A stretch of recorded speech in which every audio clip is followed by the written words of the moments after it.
Hello everyone, good morning. সবাইকে কেমন আছো? সবাই আশা করছি সবাই অনেক ভালো আছো, আর আমিও অনেক ভালো আছি। তো দেখো, গামলাই করে নিয়ে বসে পড়েছি বড়মশাইয়ের জামা কাপড়গুলো ধোবো বলে। তো চলো দেখা যাক বড়মশাইয়ের পকেটে কিছু পাওয়া যায় কিনা। তো আমার না, এটা লাস্টেই তোমাদেরকে বলবো। তো এখানে সকালবেলায় যে আগে তো মানে যেহেতু বাড়িতে থাকে না, তো সেই জন্য জামা প্যান্টটা আমার অতটা কাচতে হয় না। তো এখন মানে কী করবো, কাচতেই হবে। সবথেকে বড় কষ্টের কী জিনিস জানো তো, সেটা হচ্ছে যদি পকেটে কিছু না থাকে।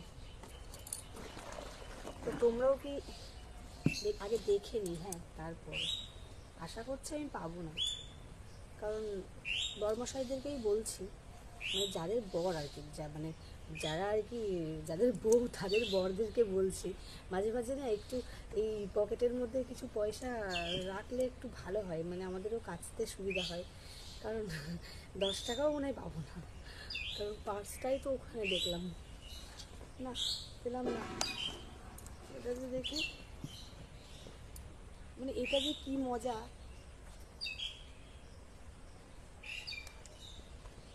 আর আছে না, আজকে পেলাম না। অন্য দিন কিন্তু পাই আমি, পেলাম না আজকে আর। তো এই জন্যই বলি, একটু পকেটের মধ্যে যদি 10-5 টাকা পাওয়া যায় না, একটু আনন্দ আনন্দ লাগে। তো যাই হোক, এখন সকালের কাজ বাজ তো সব হয়ে গেছে। আর এখন এই যে বড়মশাই কয়েকটা প্যান্ট, ফুলের মতো প্যান্ট কাচতে কাচতেই জীবন শেষ হয়ে যায়। তো মাম্মার ড্রেস তো কালকে কেচে দিয়েছিলাম, আর আজকে ওগুলো কাচ্ছি। কিন্তু পকেটের মধ্যে কিছু পেলাম না। তো পেলাম না, তাতে কি হয়েছে? আজ না পাই, কাল তো অবশ্যই পাবো। একটা কথা হঠাৎ করেই মনে পড়লো, কিছু মানুষের না চুলকানি রয়েছে।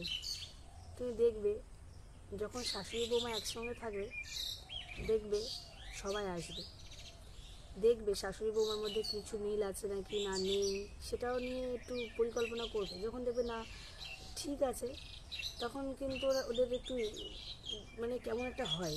যখন শাশুড়ি বাড়ি থাকবে তখন কিন্তু কেউ আসবে না, যখন আমি একা বাড়ি থাকবো তখন কিন্তু কেউ আসবে না, যখন আমরা দুই তরফের লোকই বাড়ি থাকবো তখনই না, মানে কিছু মানুষ আছে এসে না শুধু একটু কান ভাঙচি দিতে পারলে তো খুবই ভালো হয়।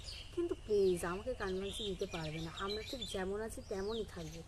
আর আমরা দুজনে একসঙ্গেই থাকবো। শাশুড়ি মাকে উনি হারিয়ে গেলে হবে, কারণ ওনার উনি না থাকলে এই সংসার সত্যি অসম্পূর্ণ, ওনাকেও দরকার। তা আমি তো বলবো একদমই, যারা বলে শাশুড়ি মাকে দরকার নেই, আমি বলবো অবশ্যই দরকার আছে। একা একা কী করব, খেলা হবে, একা একা খেলা হয়। তো যাই হোক, শাশুড়ি মাকে নিয়েই সে তো সংসারে থাকতে গেলে তো খুঁটিনাটি বাঁধি, তো সেটা তো আমরা মানিয়ে নিই, আর আমরা এখন ভালো আছি।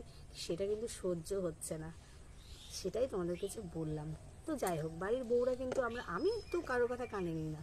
যাই হোক, আমাদের পরিবার ভালো আছে, এবং আমি আমার শাশুড়িকে দেখছি কিনা বা আমার শাশুড়ি আমাকে দেখছে কিনা সেটাই আমি লক্ষ্য করি। আমি না কে কী বললো কে কী ভাবলো সেগুলো আমার। তো চলো, সকালবেলা এই ঘটনা ঘটেছে, তো সেই জন্য তোমাদের সাথে শেয়ার করলাম।